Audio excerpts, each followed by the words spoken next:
હવે ડોક્ટરે કહી દીધું કાંઈ વાંધો નથી એમ ખોટા નાટક બંધ કરી ડોક્ટરે એમ કીધું કે બેન તમને કમરમાં ઓપરેશન કરાવ્યું હતું ને ઓપરેશનમાં તમારે કોઈ દી કાંઈ ઉપાધિ કરવાની નથી એ તો ને ફીટોમ ફીટ હરખું જ મારી દીધું હે ઈ કે પણ છે ને મિત્રો આપણે શું થયું ખબર તમને હમણાં ઠંડી બહુ હતી અને મારા પાસે આણે ઘરકામ કરાવ્યું હોય ધોવડાવ્યું બધું પાણી નાખી નાખી નવી ટાઢનું એમાં પગ હે ને એની સ્નાયુ આમ જકડાઈ ગઈ હતી ઓક્ટોપસ ને કોઈડે એટલે એના માટે આપણે દવા લઈ લીધી છે એટલે હમણાં આપણે પગ દોડવા જ મળશું જામ ટીકડી કેટલા નેવી એક દઈ આવું પાછી કા મને પેટમાં દુખે બપોરને પીધી ને ત્યારની કેટલા નેવી ઈ તો ગયો મિત્ર દવાખાને ગયા ને હે તો વિશાલે મારી દવા ઉપર જીવ નાખ્યો હે કોઈ વાત પૂછોમાં કા જીવ અને જો મિત્રો પેલી વસ્તુ તમારો બધાયનો ખૂબ ખૂબ આભાર કે મારા 200 કે પૂરા થઈ ગયા છે 1 મહિના પહેલા 28 દિવસમાં આપણે બીજા 100 કે પૂરા કરી નાખ્યા છે 22 તારીખ પહેલા એટલે કે આપણે 20 તારીખે જ કદાચ 200 કે પૂરા થઈ ગયા હતા પણ ભાવિસાબેન કામમાં હતા એટલે તમારો આભાર વ્યક્ત નહોતા કરી શકા એટલે બધા જ ફોલોવર મિત્રોનો ખૂબ ખૂબ આભાર અને એવું નથી ફોલો ન કરતા હોય ને વિડીયો જોતા હોય તો મિત્રો આભાર કેમ કે અમુકને મારે જેમ ન આવડતું હોય ફોલો કરતા હામ હું જુઓ છો કે પણ ઈ નહીં ઈ તું રહેવા દે તો ટીકડી નું કેમ મને અને મિત્રો આપણે માંડ પાટો બાંધવાનું મૂકી દીધો તો બધા એમ કહેતા હતા પાટો બાંધશે થારી નથી લાગતી કોઈને ગમતું ન હોય બાંધવું મને જરાય નથી ગમતો ને તમને નો જ ગમતો હોય પણ આ તો કર્મે કઠણાએ બાંધવો પડે લાડવા ખાવા ગઈ હતી ને પાટો આવ્યો છે 1 લાખના ટકા લાડવા 2 ખાધા હતા 1 લાખ રૂપિયાના થયા રોકડા ગણીને દીધા ઈ એક હાયરે અને તી સિવાયના 40-50 હજાર રૂપિયા રિપોર્ટમાં ગયા ઈ તો નોખા ઈ નહીં ઈ તું બધી રહેવા દે કે ટીકડી કેટલાની એવી ઈ એક ટીકડી આવી 32 રૂપિયાની ને વિશાલને ત્યારનું પેટમાં દુખે છે કે તાર 300 રૂપિયા 332 રૂપિયાનું એક ટિકિટ 320 રૂપિયાનું આપે હા 320 રૂપિયાનું એક ટીકડી આવી ઓલી એક પેકેટ આવ્યું ને એમાં 10 ટીકડી આવી પણ એને મેં બપોરનું સંભળાવીને એસિડિટી ઉપર દીધી ને પેટમાં દુખવા માંડ્યું ઓ મેં કાઈ ન દુખાડ્યું મને કાઈ પેટમાં દુખાવો નથી ક્યાં દવાખાને ગયા હતા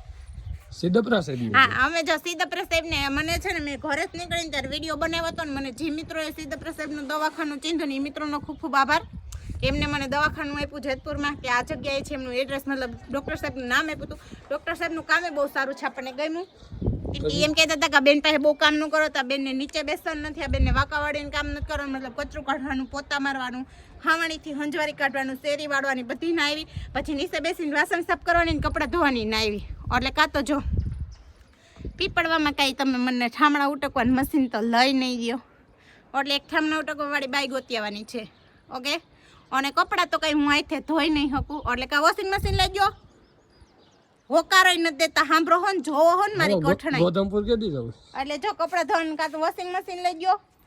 અને ગોધમપુર કેદી જવું ઈ કપડાં ધોવાનું કાં તો વોશિંગ મશીન લઈ ગયો અને કાં તો તમે અહીંથી કપડાં ધોતા છે યાર અરે હું તને કહું અને મને ડાઇનિંગ ટેબલ તો પહેલા લઈ ગયો મને ખાવા હેઠું બેહવાનું ના પડે મને ડોક્ટર કીધું કે આમ કે તમારે કમરે આમ પૂગતી હોય ને ત્યાં જ તમારે બેહવાનું એટલે આ પાડી ઉપર મારથી બેહા હે નહીં પણ હું તને એમ કહું છું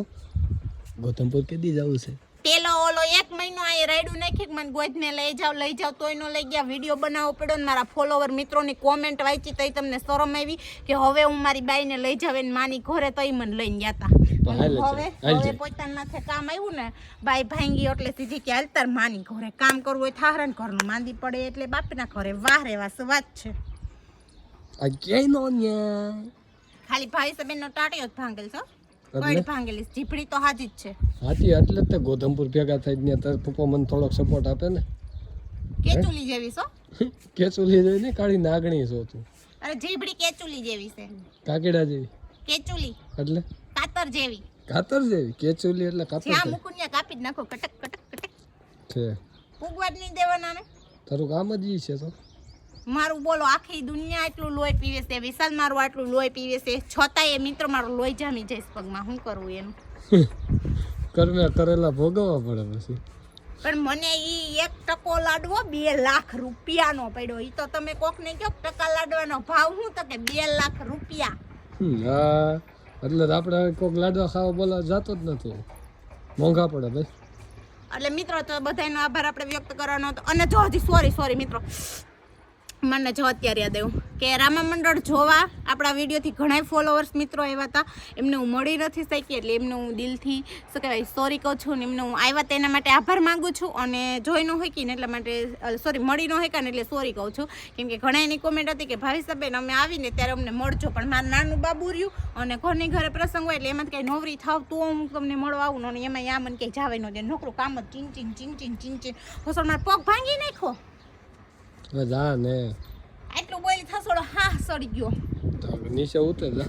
નીચે શું છે? વાડીએ જવું છે. હા જો હજી ડોક્ટરે ના પાડી તો વાડીએ કામ કરવા લઈને હા જાય. વાડીએ જવાનું છે. હાલો